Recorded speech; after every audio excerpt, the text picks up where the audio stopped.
There's no question that farmers and ranchers have faced many challenges in 2021, and as the end of the year draws near, there are several important tax provisions producers should be aware of for the 2021 tax year.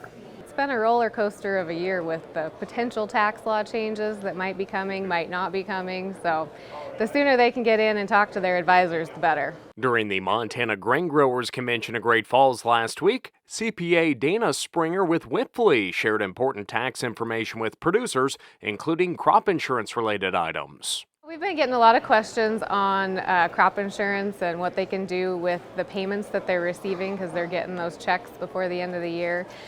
So they need to know that they can defer those if it's to the loss of production. And that's just an election that we make on the tax return. So there's nothing that they have to do now other than get some reports from their insurance agent to make sure we know if it's loss of production or if it's revenue insurance.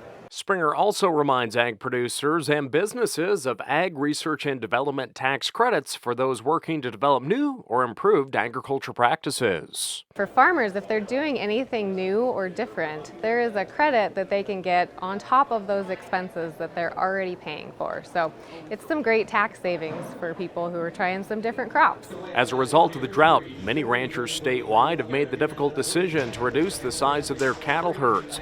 Springer shared a few tax options one can consider. So again, there's some good deferral options.